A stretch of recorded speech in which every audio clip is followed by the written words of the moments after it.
거의 한 7, 8개월 전에도 경기 침체가 다 온다고 하는데 왜 오지? 이런 생각을 저는 의심을 많이 했다라고 말씀을 많이 드렸는데 그 이유가 가계가 너무 건강해요. 미국의 가계가 이제 예를 들면 소득 증가율도 한 6% 정도 되고 그 다음에 과거에 대비해서 부채가 너무 낮아요. 네, 그래서 가계 건전성이 굉장히 좋아요. 네. 근데 사람들은 뭐 연체가 많고 이렇게 일부 뉴스를 보시는데 저는 그냥 통계를 말씀드리는 거예요. 제 판단이 아니라. 그리고 이제 또 다른 근거로는 GDP 성장률은 작년 연말에 비해서 지금 다 상향 조정하고 있어요. 그러니까 IMF도 그랬고요. 메이저 IB들도 지금 GDP 전망치를 중국 것도 상향했고 미국도 상향하고 있습니다. 그래서 네. 의외죠. 약간 경기 침체 온다고 그랬는데 GDP 네. 성장률 상향 조정한다고. 근데 사실 그렇게 이제 일어나고 있는 것들이 유럽도 생각보다 나쁘지 않았고 그다음에 중국은 리오프닝에 대한 수혜가 남아 있고 이런 네. 부분들이 반영되고 있는 것 같습니다.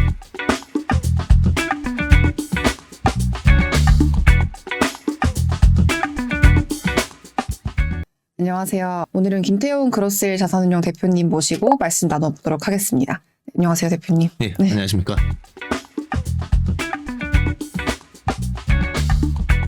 네, 지금 미국 시장이 지금 촬영일이 2월 21일인데 이날 기준으로 지난주도 그렇고 지지난주도 그랬고 변동성을 확대하고 있는 모습이라서 추가 긴축에 대한 우려감이 나오는 거 아니냐, 달러도 다시 오르고 있고요. 네. 굉장히 복잡한 상황인데 단기적인 리뷰부터 먼저 부탁드려 볼 수 있을까 하는데요. 네.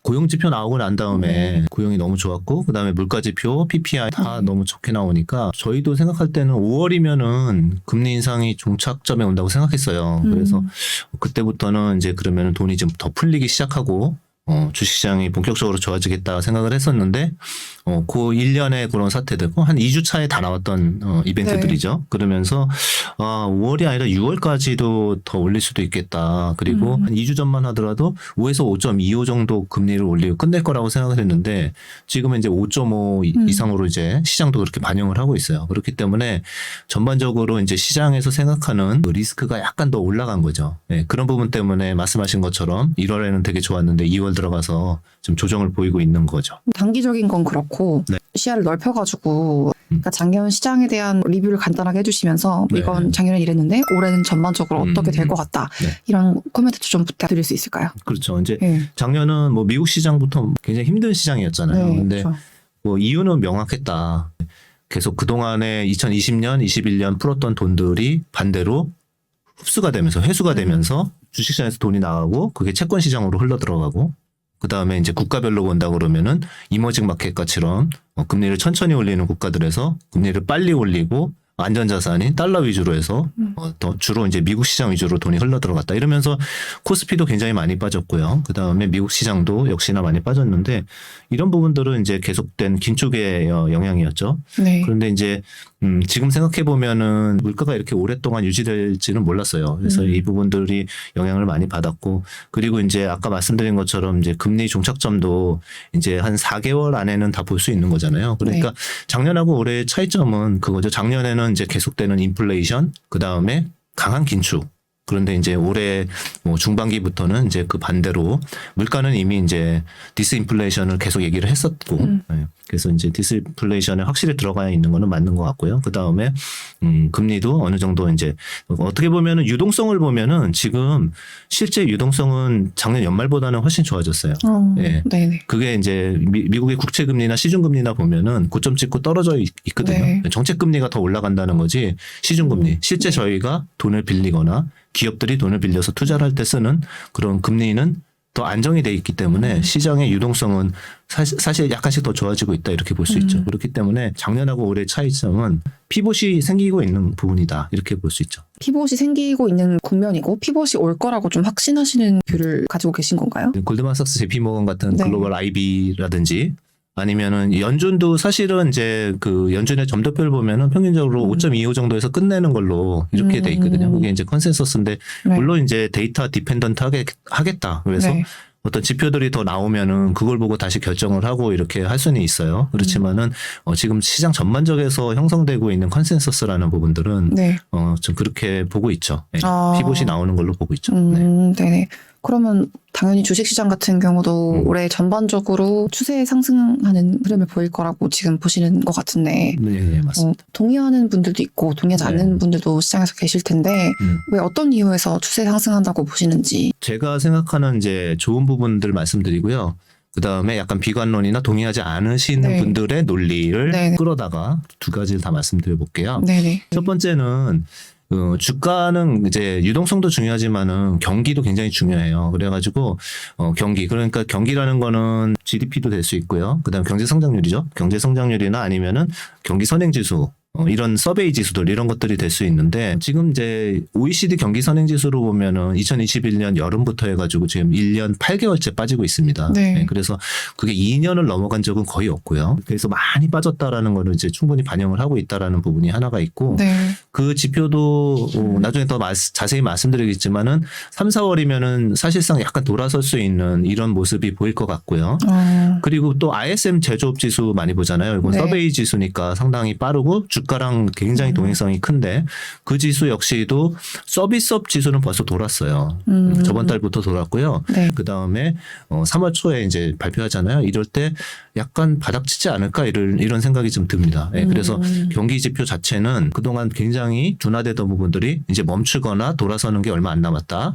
그리고 이제 또 다른 근거로는 GDP 성장률은 작년 연말에 비해서 지금 다 상향 조정하고 있어요. 그러니까 IMF도 그랬고요. 메이저 IB들도 지금 GDP 전망치를 중국 것도 상향했고 미국도 상향하고 있습니다. 그래서 네. 의외죠. 약간 경기 침체 온다고 그랬는데 GDP 네. 성장률 상향 조정한다고.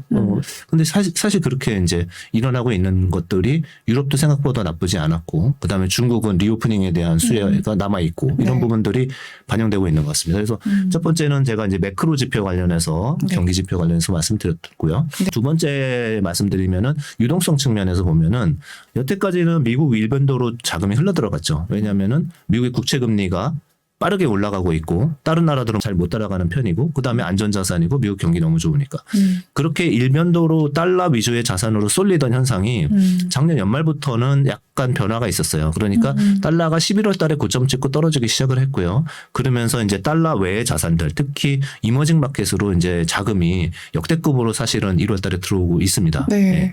그리고 그 이유는 그렇습니다. 어떻게 보면은 달러가 20년 최고치를 찍고 있었거든요. 그렇기 때문에 2020년부터 2023년까지 이제 이머징 마켓에서 빠져나간 돈이 리만 사태 때 돈보다 더 많이 빠져나갔어요. 네. 거의 1,300조 원이 빠져나갔습니다. 네네. 네. 아시아에서만. 1,300조 원. 네. 그게 이제 돌아오고 있는 거죠. 일부라도. 이머징이 너무 좋다 이렇게 얘기하는 것보다는 네. 너무 그동안에 많이 뺐다 우리가 돈을. 너무 달러 자산으로만 가 있었는데 달러 고점 찍었으니까 네. 이제는 이머징 마켓도 비 오는 거는 약간 채워놓자. 왜냐면 언제 튈지 모르니까. 네네. 그런데 가만히 생각해보니까 중국까지도 이제 좋아지는 거예요. 그래서 세 번째는 중국을 말씀드릴 건데 중국 같은 경우는 우리가 다 경험한 거를 이제 경험하고 있는 거거든요. 그러니까 예를 들어서 이제 보복 소비라고 하죠. 보복 네. 소비라고 해서 우리나라 같은 경우는 해외여행 못 가고 이러니까 해외여행 한 번 나가면은 가족 단위로 한 뭐 거의 1,000만 원 가까이 쓰잖아요. 그쵸. 그런데 이제 그걸 한 2년 반 이상 못 나가니까 가서 명품 소비로 이제 일어나는 거예요. 네. 그러면서 이제 그런 보복 소비들이 일어났었고 미국도 물가가 지금까지 안 떨어지는 이유도 마찬가지입니다.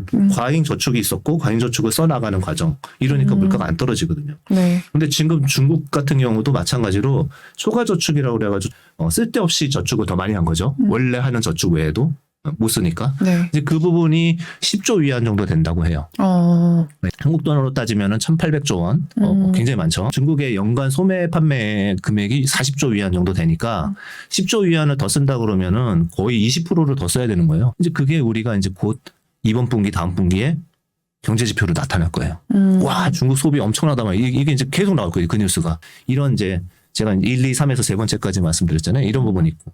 자, 그러면 이제 비관론자들이나 좀 아직은 나쁘다, 리스크가 있다라고 말씀하시는 분들은 저도 동의하는 부분은 뭐냐면은 일단 기업 실적이 안 좋아요. 네. 기업 실적은 이렇게 보셔야 됩니다. 주가랑 관련된 기업 실적은 전년보다 뭐 30% 빠졌다, 40% 빠졌다 이것도 중요한데 네. 그거보다는 애널리스트들이 시장에서 이 정도까지 나쁘게 나올 것 같아라고 한 그 컨센서스라는 게 있잖아요. 네네. 그거보다 더 나쁘게 나오면 주가가 더 빠지는 거고요. 그거보다 서프라이즈가 나오면 주가가 오히려 반등합니다. 네. 그래서 이제 컨센서스 기준으로. 그렇죠, 네. 그렇죠.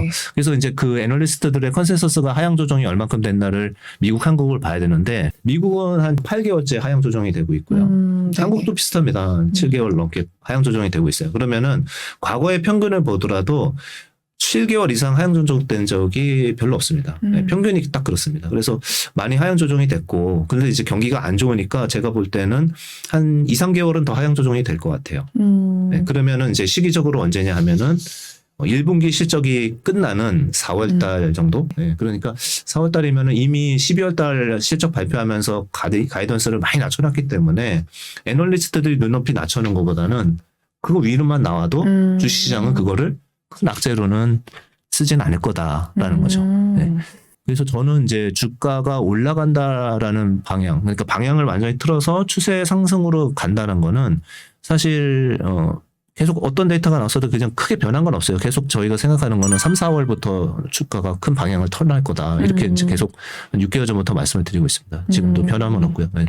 네. 말씀하신 것 중에 잠깐 달러 얘기를 하셨는데 지금 네. 달러가 촬영일 기준으로 직전일에 원달러 환율이 2,300원대까지 올라와서 약간 잠시 다시 반짝 오르고 있거든요. 뭐 그렇게 강달러 현상이 잠깐 나타나면서 증시도 살짝 빠지기도 했고 환율 흐름도 중요한 요소일 것 같은데 올해 어떻게 될 거라고 보시는지요?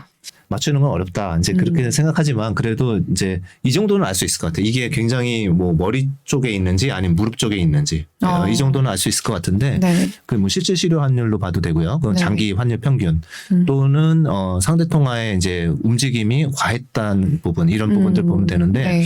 달러가 20년 최고치를 찍었었어요. 얼마 전에 이제 찍었던 거죠. 작년 11월 달에 찍었고 원달러 환율은 1,440원 뭐 이 정도 그 정도가 이제 고점이었던 것 같아요. 네.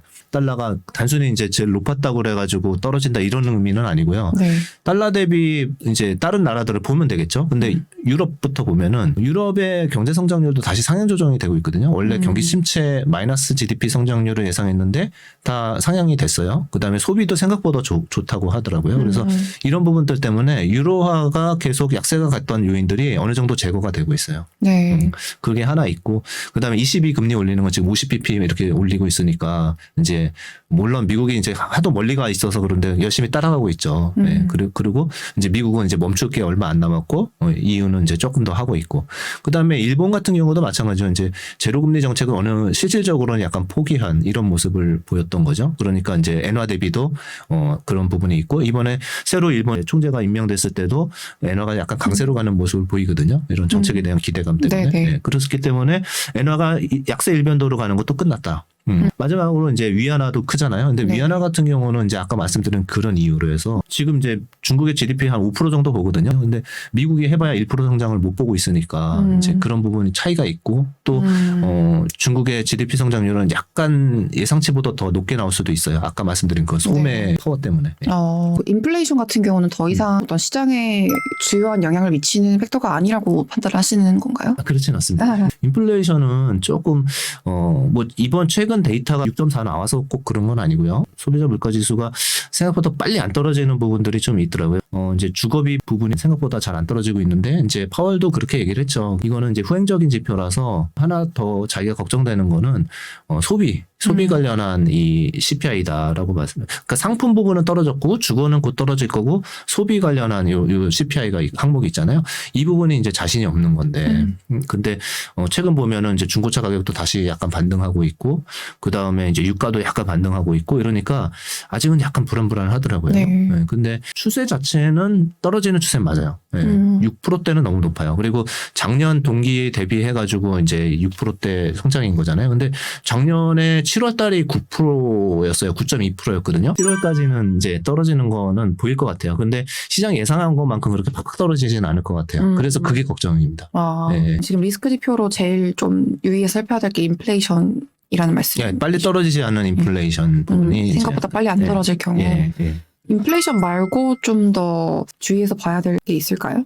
인플레이션 말고는 뭐 특별히 없는 것 같아요. 그러니까 기업 이익들은 이미 이제 안 좋아졌고 고용 같은 경우는 이제 빅테크 기업들이 많이 이제 해고를 했고 네네. 그런 효과들이 하반기에는 이익으로 돌아설 것 같거든요. 근데 그렇게 빅테크가 그렇게 해고를 하더라도 전체 노동시장은 아직 굉장히 견고하고 그런 부분들. 그리고 이제 제가 작년에도 이런 말씀을 되게 많이 들었어요. 거의 한 7, 8개월 전에도 경기 침체가 다 온다고 하는데 왜 오지? 이런 생각을 저는 의심을 많이 했다라고 말씀을 많이 드렸는데 그 이유가 가계가 너무 건강해요. 미국의 가계가. 그러니까 저축은 이제 지금 다 썼어요. 저축한 동안 다 썼는데 이제 예를 들면 소득 증가율도 한 6% 정도 되고 그 다음에 과거에 대비해서 부채가 너무 낮아요. 네, 그래서 가계 건전성이 굉장히 좋아요. 네. 근데 사람들은 뭐 연체가 많고 이렇게 일부 뉴스를 보시는데 저는 그냥 통계를 말씀드리는 거예요. 제 판단이 아니라. 기업들도 현금이 굉장히 많아요. 아직도. 가계, 기업, 정부가 GDP를 구성하는 3대 요소잖아요. 네네. 지금 부실한 거는 사실은 정부밖에 없어요. 네, 정부가 계속 돈을 너무 많이 푸느라고 부채를 많이 땡겼었고 그러니까 부채한테 자꾸 부딪히고 이런 부분들인데 그 부채를 축소해 나가는 과정에서 시장의 금융적인 부분에서 굉장히 큰 충격을 주고 이럴 거야. 장단기 금리차 역전됐으니까 경기 침체 올 거야. 계속 그 얘기만 반복한 거거든요. 근데 경기 침체 올 수 있어요. 뭐 내년에 올 수도 있지만 지금의 그 경제 체력은 예를 들면은 우리가 경험했던 경기 침체가 2007년 8년이잖아요. 리만 네. 사태 때 또는 뭐 99년 2000 때 나스닥 버블 터졌을 때 이런 때들인데 그런 때보다 그러니까 경제 주체들이 너무 건강하다는 거죠. 정부 부분은요. 전 경제에서 10%도 차지 안 해요. 기업하고 가계가 대부분입니다. 네. 그래서 그런 부분들이 좀 많이 작용했던 거 아닌가 지금에 와서 보면 네네. 그런 생각이 들고요. 그러다 보니까 지금은 그래서 그냥 마일드한 리세션 그러니까 가벼운 경기 침체가 뭐든지 아니면 노랜딩이라는 단어까지 막 이렇게 자꾸 네네. 끄집어내고 이러는데 현재 나오는 데이터들을 겸허하게 받아들이면서 네. 그걸로 판단하고 하면서 자신이 생겼을 때 그때 이제 투자 비중을 늘리면 되는데 이제 말씀을 마저 하나만 드리면은 네. 그 경기 선행지수나 아니면 서베이 지수나 이런 것들이 3, 4월에 돌 것 같아서 제가 그거를 보면은 네네. 그러면은 이제 네네. 그걸 보면은 그때는 정말 자신 있게 좀 세게 말씀드릴 수 있을 것 같아요. 3, 4월에 확인되면 여러분도 네. 확인 뭐 동시에 가능하시니까 그렇죠. 네. OECD 경기 선행지수 이제 치시면 되고요. 네네. 그다음에 ISM 제조업 지수는 곧 발표되니까 보시고 판단하시면 될 것 같습니다. 이게 그러면 가장 주목해서 봐야 할 지표인 거네요. 코리레이션이 0.85 거의 거의 주식에 붙어 다닙니다. 네. 그렇구나. 네. OECD 경기 선행지수는 네. 굉장히 잘 맞아요. 우리가 이제 기억하는 이제 코스피 고점이 네. 21년 7, 8월 달에부터 고점 찍고 떨어졌거든요. 네. 근데 똑같이 그때 다 꺾였어요. 아. 네, 그때 다 꺾였어요.